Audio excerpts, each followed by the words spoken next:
إن الحمد لله نحمده ونستعينه ونستغفره ونعوذ بالله من شرور أنفسنا ومن سيئات أعمالنا من يهده الله فلا مضل له ومن يضلله فلا هادي له ونشهد أن لا إله إلا الله وحده لا شريك له ونشهد أن محمدا عبده ورسوله ربنا زدنا علما اللهم فقهنا في الدين اللهم إنا نسألك علما نافعا وعملا متقبلا ورزقا طيبا اللهم انفعنا بما علمتنا وعلمنا ما ينفعنا وزدنا علما. السلام علیکم ورحمۃ اللہ وبرکاتہ. ہم آج سورہ نازیات کا آغاز کر رہے ہیں. سورہ نازیات جو ہے یہ مکی صورت ہے اور مفسرین کے مطابق، محققین کے مطابق یہ مکہ کے ابتدائی دور کی صورتوں میں سے سورہ نبا کے فوراً بعد یہ صورت جو ہے وہ نازل ہوئی ہے. ٹھیک ہے، یعنی سورہ نازیات جو ہے یہ متصل ہے، یعنی اس کا نزول جو ہے وہ سورہ نبا کے بعد ہوا ہے. ٹھیک ہے، اور اس کا موضوع بھی وہی ہے، اور اس میں قیامت کے برپا ہونے پر جس طرح اللہ سبحانہ و تعالیٰ نے دیگر صورتوں میں مختلف قسم میں کھا کر اس چیز کا جواب قسم یہ دیا کہ قیامت قائم ہو کے رہے گی، تو یہاں پر بھی اسی طرح اللہ سبحانہ و تعالیٰ ابتدائی 5 آیات میں قسم کھاتے ہیں. کس چیز کے کھاتے ہیں؟ مفسرین اور تابعین کا، صحابہ اور تابعین کا ایک بڑا گروہ، جن میں جو ہے حضرت عبداللہ بن مسعود، حضرت عبداللہ بن عباس، مسروق، سعید بن جبیر اور اسی طرح کے بڑے بڑے جو اکابر صحابہ اور تابعین ہیں، انہوں نے اس سے مراد فرشتے لیا ہے. تو یہاں فرشتوں کے 5 اوصاف کا ذکر کیا جا رہا ہے. اعوذ باللہ من الشیطان الرجیم، بسم اللہ الرحمن الرحیم. والنازعات غرقا، قسم ہے ان فرشتوں کی جو کھینچنے والے ہیں ڈوب کر. اور اس سے مراد جو ہے یہ وہ فرشتے ہیں جو انسان کی جسم کی گہرائیوں میں اتر کر اس کی رگ رگ سے روح کو کھینچ لیتے ہیں. یعنی نبی صلی اللہ علیہ وآلہ وسلم کی اس حدیث کے مطابق، جس میں ہم نے کافر و فاجر کی روح کے قبض کا منظر جو ہے وہ پڑھا تھا کہ کس طرح ایک ایک خلیے سے جو ہے اس کی جان کو نکالا جاتا ہے، اس کی روح کو کھینچ کے نکالا جاتا ہے. کیونکہ جب ایسا شخص موت کے فرشتے دیکھتا ہے تو ان کی بھیانک صورتیں اور جہنم کی وہ کرختگی اور سزا کو دیکھ کر جو وہ جہنم کا ٹاٹ ساتھ لاتے ہیں اور بدبو ہوتی ہے، اس کو اپنے انجام کا اندازہ ہو جاتا ہے، تو وہ روح پھر جسم کے اندر چھپنے کی کوشش کرتی ہے. تو پھر اس کو ایسے کھینچ کے نکالا جاتا ہے جیسے ریشم جو ہے اس کے اندر اگر گلی سراخ کو ڈال کے کھینچا جائے تو وہ تار تار ہو جاتا ہے. تو اسی طرح یہ فرشتے ایک ایک خلیے میں سے کھینچ کے اس روح کو تار تار کر کے نکالیں گے. اللہ سبحانہ وتعالی ہم سب کو اپنی پناہ میں رکھے اور ہم سب کا خاتمہ ایمان پر کرے اور حسن خاتمہ کی دعا کرتے رہنا چاہیے. کیونکہ کچھ بعید نہیں ہے کہ نفس اور شیطان کے بہکاوے جو ہیں وہ اس طرح انسان پہ غالب آتے کہ ساری زندگی نیکی کرتا رہے اور جاتے جاتے کوئی ایسا کام کر جائے جو اس کی ساری نیکیاں ضائع کر دے. تو اللہ سبحانہ وتعالی سے یہ ہمیں دعا کرنی ہے کہ اللہ سبحانہ وتعالی ہمارا ایمان پر خاتمہ کریں، اور پھر یہ کہ ہمیں نیکیوں کی حفاظت کرنے والے بنائیں، اور ہمارے اوپر جو ہے وہ کوئی بھی ایسی چیز کا غلبہ نہ ہو جو ہمیں اللہ سے اور اللہ پر ایمان سے دور کر دیں. والناشطات نشطا، اور جو آسانی سے نکالنے والے ہیں آسانی سے نکالنا. اور مفسرین کی کثیر تعداد کے مطابق یہ وہ فرشتے ہیں جو نیک لوگوں کی روح کو قبض کرتے ہیں. آپ صلی اللہ علیہ وآلہ وسلم کے فرمان کے مطابق جب ایک نیک اور صالح شخص کے پاس موت کے فرشتے آتے ہیں تو ملک الموت اس کی روح اتنی نرمی سے نکالتے ہیں جیسے تم میں سے کوئی اپنی مشکیزے کا منہ کھولتا ہے تو نرمی سے پانی باہر آ جاتا ہے. آپ دیکھتے کہ جب آپ پانی کی بوتل کا ڈھکن کھولتے ہیں اور پانی کو الٹاتے ہیں گلاس میں تو اس میں کوئی دشواری نہیں پیش آتی، اور اس کی وجہ یہ ہے کیونکہ وہ روح جو ہوتی ہے وہ خود تیار ہوتی ہے اپنے رب کی ملاقات کے لیے، بے چین ہوتی ہے اور اس کو وہ جب وہ جنت کی خوشبوئیں اور جنت کے پیراہن دیکھتی ہے تو وہ ایک لمحہ بھی اس جسم کی قید میں نہیں رہنا چاہتی اور فوراً اپنے رب کی ملاقات کے لیے جانا چاہتی ہے، تو وہ خود بخود جو ہے وہ جسم کو چھوڑ کر ملک الموت کے ہاتھوں میں آ جاتی ہے۔ تو نرمی سے، آسانی سے نکالنے والے اللہ سبحانہ و تعالی ہم سب کا خاتمہ ایسے ہی کریں، ایسے ہی ایمان کی حالت میں کہ فرشتے آ کے ہم سے کہیں کہ یا ایتھا النفس مطمئنہ ارجعی الی ربک راضیۃ مرضیہ۔ پھر والسابحات سبحا، اور تیرنے والے تیزی سے۔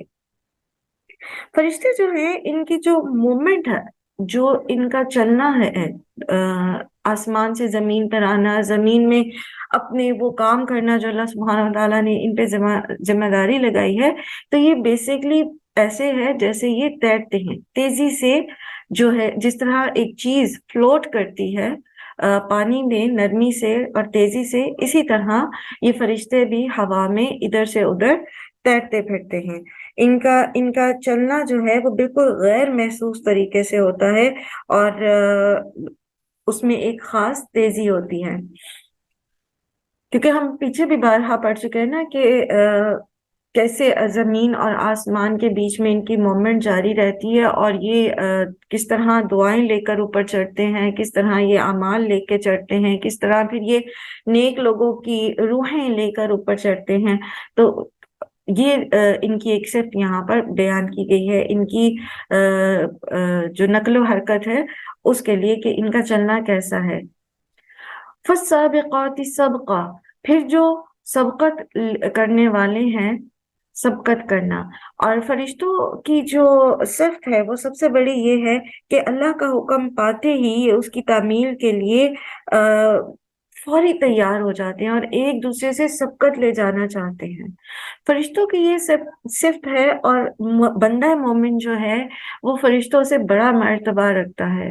اللہ سبحانہ و تعالیٰ نے فرشتوں سے سجدہ کروایا تھا آدم علیہ السلام کو، کیونکہ انسان کو علم جو ہے وہ زیادہ دیا گیا ہے۔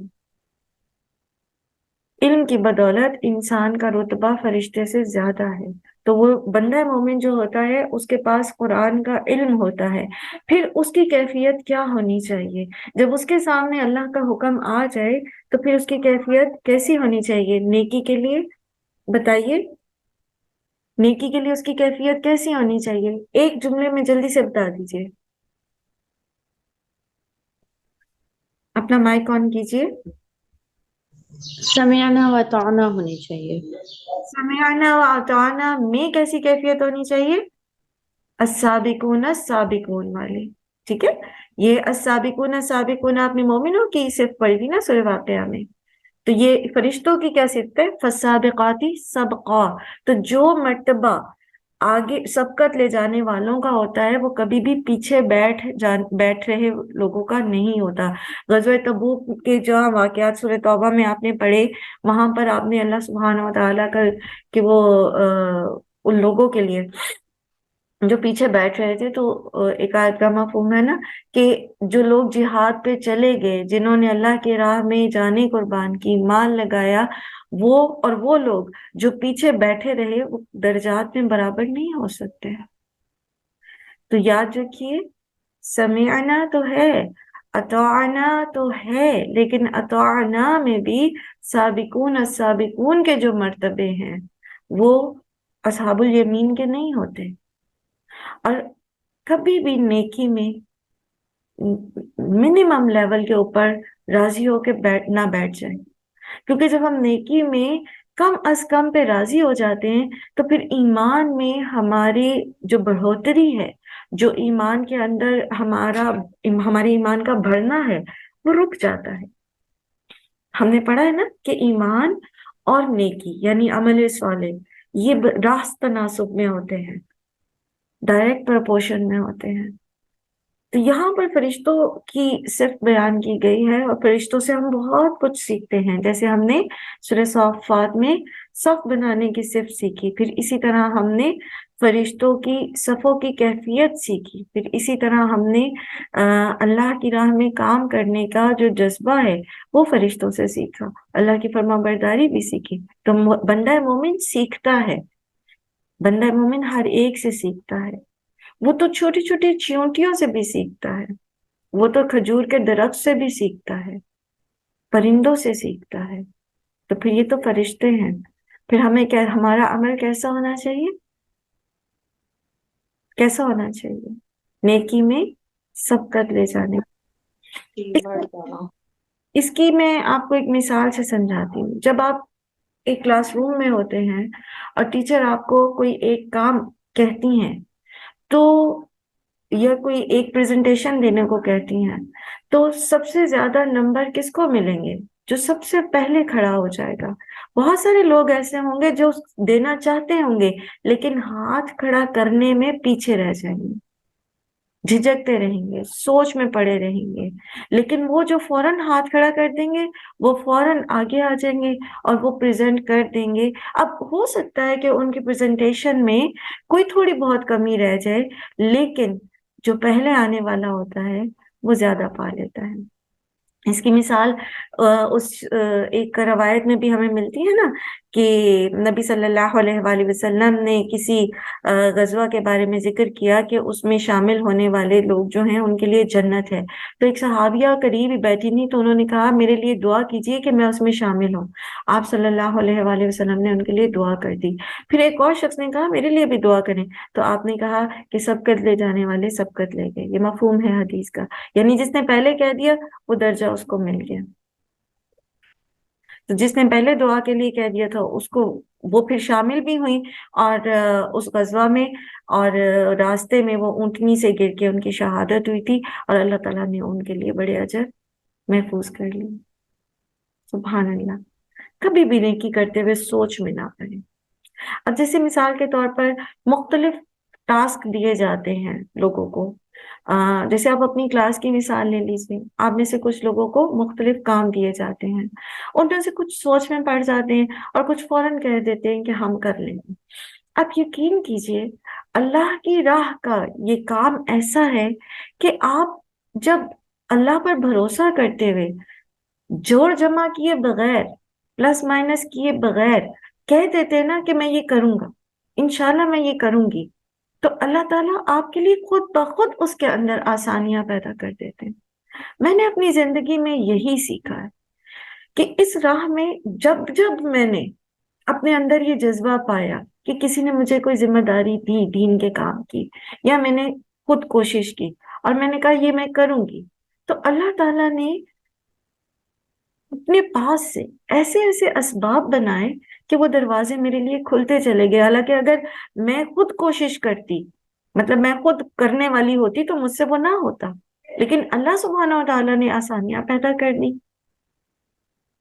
اب یہ گاؤں میں جا کے کام کرنے کی جو بات ہم کر رہے تھے، اور اس میں دیکھیے کہ اتنا ایک ہوتا تھا میرے لیے، خاص طور پر گھر سے نکلنے پر کافی ریسٹرکشنز ہیں، تو میری ایک چاہ تھی کہ اللہ تعالیٰ میں یہ کرنا چاہتی ہوں۔ آپ یقین کیجئے کہ وہ گاؤں میں سے خواتین آئیں اور ایک بات بھی ہوگی اور میں نے ذمہ داری بھی لے لی، اور اس کے بعد سبحان اللہ مجھے کسی بھی مشکل کا جو ہے وہ سامنا نہیں کرنا پڑا، اور الحمدللہ ہر چیز اللہ سبحانہ و تعالیٰ توفیق دیں کہ میں بہترین کام کر سکوں اور ہم سب بہترین کام کر سکیں۔